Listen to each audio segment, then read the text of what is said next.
Pierre, je serai votre guide pour l'entièreté de ce tour. Welcome on board, ladies and gentlemen, and for our non-French speakers, my name is Pierre and I will be your guide for today's tour. Next to me we have Baptistin Ryder, our driver. Without whom we would have been stuck for 2 hours in front of the Hostel des Invalides. So although the view is nice, I think you came here for something and it will be shameful if you miss that. En effet, mesdames et messieurs, à mes côtés, il y a aussi Baptistin, notre chauffeur, sans qui on serait bloqué pendant 2 heures face à l'hôtel des Invalides. Alors certes, la vue est sympathique, mais au bout de 2 heures, ça devient quand même un petit peu lassant. Alors on va vouloir applaudir bien fort Baptistin, so we can give Baptistin a big warm round of applause. And so, first of all, some safety guidances. I will please ask you, if it's not already done, to fasten your seatbelts. It's for your own safety and also so that I don't lose my job.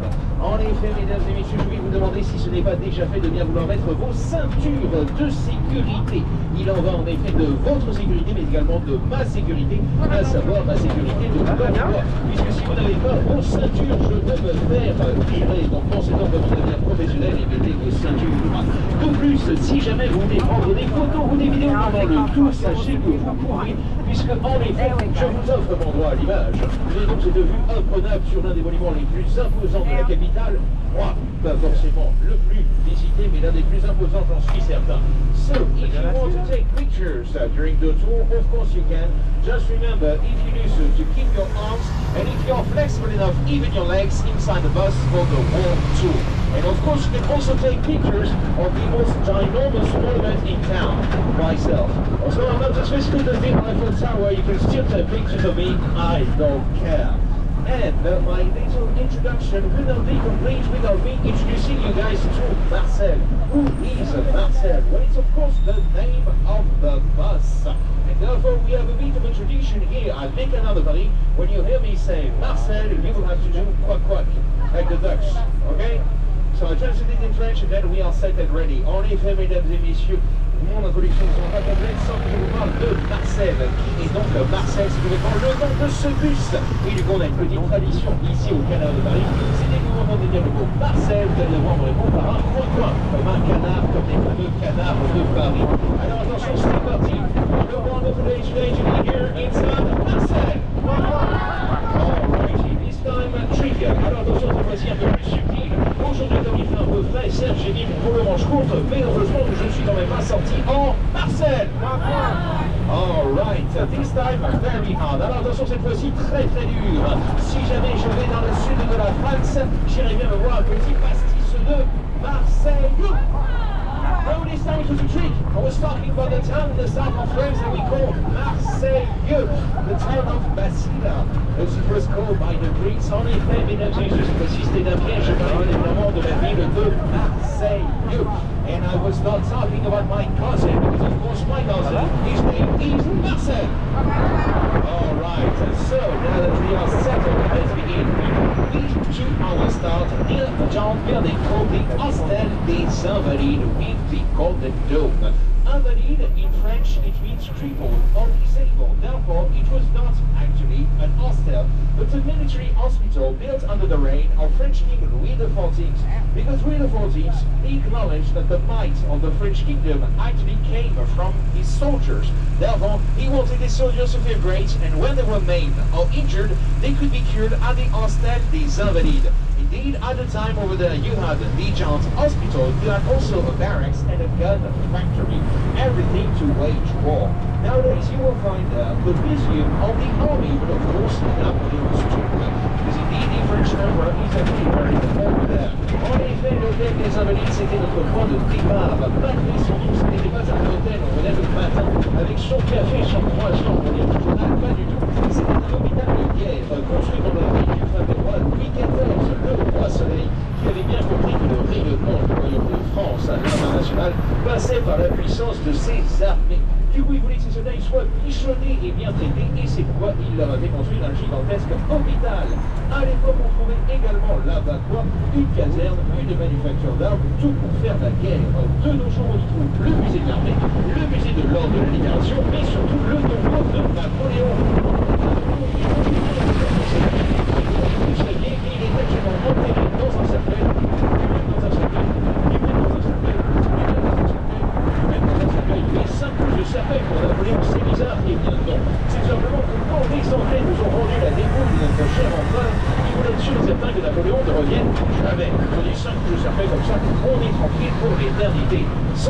the French emperor is buried at the Hostel des Invalides, but maybe you didn't know that he's actually buried inside a coffin. That is inside a coffin. That is inside a coffin. That is inside a coffin. That is inside a coffin. 5 layers of coffins for the French emperor. Strange? No. It's because when the English gave us back the body of a beloved emperor, they just wanted to make sure that Napoleon would never come back. So that's why they say, okay, 5 layers of coffin, I think that this will be enough. Alors nous allons traverser le fameux pont de l'Alma. So we will now cross the Alma's Bridge. Le pont de l'Alma qui porte le nom d'une bataille qui a eu lieu en plein milieu du 19e siècle lors de la guerre de Crimée. En effet, lors de la guerre de Crimée, l'Empire français s'est allié à l'Empire britannique qui s'est allié à l'Empire ottoman afin de repousser l'Empire russe. Et donc vous avez eu une bataille en Crimée au niveau de la rivière, la fameuse rivière de l'Alma. Et au cours de cette bataille, vous avez un régiment de l'armée française qui s'est particulièrement illustré par sa bravoure.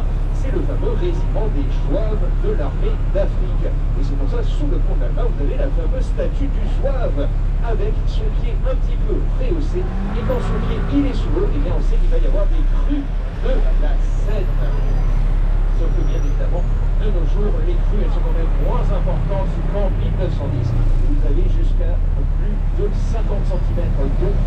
Ici, par exemple, tout était sous l'eau à l'époque. So we will try to cross the Alma's Bridge. So then, after the battle, during the Crimean Wars, and the Crimean Wars were a large conflict that took place in the middle of the 19th century between the French Empire allied to the British Empire, allied to the Ottoman Empire, and the three of them faced the Russian Empire. And of course, during the town battle on the river Alma, the French forces they showed bravery and courage unseen, and especially one of the regiments of the French army called the Zouaves.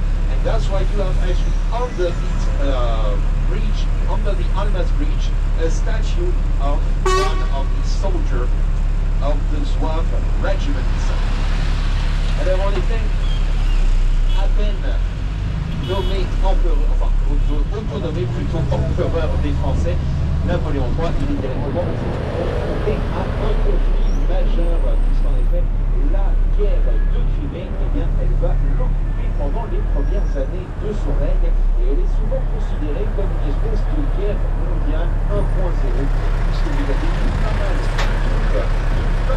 en Europe, dans cette guerre. Et il va se penser pourquoi parce que les messes qui ont été prononcées à Jérusalem. Peut-être que vous savez qu'entre l'église catholique et l'église orthodoxe, il y avait une différence dans le calendrier, une différence de quelques semaines. Sauf que des fois, eh bien, quand les années s'écoulent, eh bien, les messes, eh bien, elles sont célébrées la même semaine. Et donc du coup, vous avez à Jérusalem une église qui est partagée entre les catholiques et les orthodoxes, et en fait vous avez les orthodoxes qui sont venus pour déposer leur truc pour faire leur messe, et ensuite les catholiques qui sont eux aussi venus, ils lui ont dit non c'est à nous, on a reçu le soutien du sultan, on a le droit de faire notre messe. Bien évidemment, le ton est monté et les moines ont commencé à s'affronter. Vous avez même eu un moine qui a pris un encensoir, qui a commencé à le balancer comme un pro, non mais c'était vraiment, vous êtes là, il y a eu 40 morts le jour de ce bataille. 40 morts parce que vous avez les civils après qui s'y sont mis, etc. Et donc c'est tout ce conflit qui a dégénéré, et derrière vous avez eu le tsar de Russie, Nicolas Ier, qui lui s'est dit, attendez, moi je suis l'empereur de Russie, je suis le défenseur des croyants orthodoxes, et donc je vais aller attaquer l'empire ottoman pour faire valoir les droits de mes croyants. Et pas du tout aussi pour tenter de grignoter un petit peu certaines parties de l'empire ottoman, ça c'est accessoire bien évidemment. So, the Crimean Wars is a large conflict that started where? Well, of course in Jerusalem, because in Jerusalem there was a church that was divided between the Catholics and the Orthodox.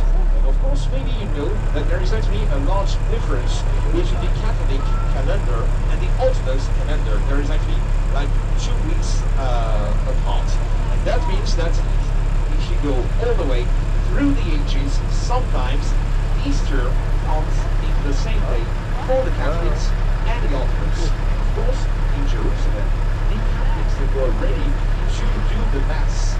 And of course the Orthodox were also ready in the same church to do the Mass.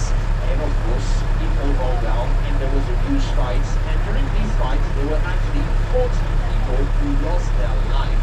Why? Well, because the monks, they start going crazy during, for example, a huge how can you say that?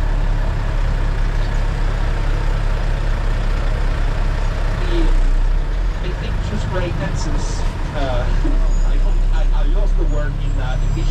So he used this as like a flame. So he used it to beat all his opponents.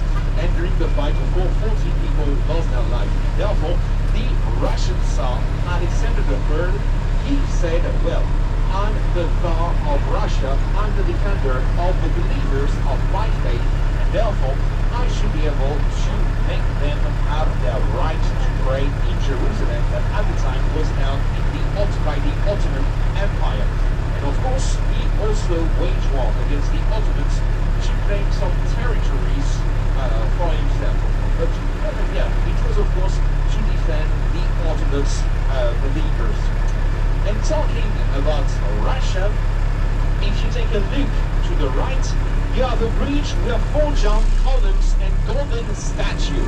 This bridge is called the Bridge Alexander III. Alexander III, he was also a Russian Tsar.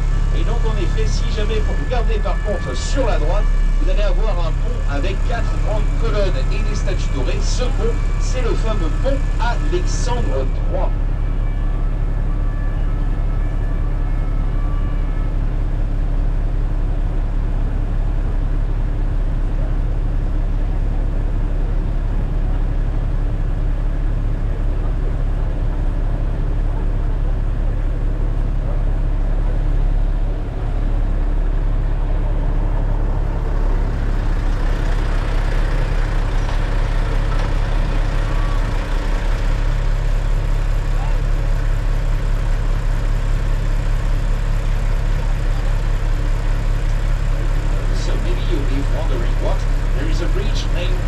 Russian side, but I just thought about a huge war between France and Russia. Well, because this bridge, it was built for the World Exhibition of 1900.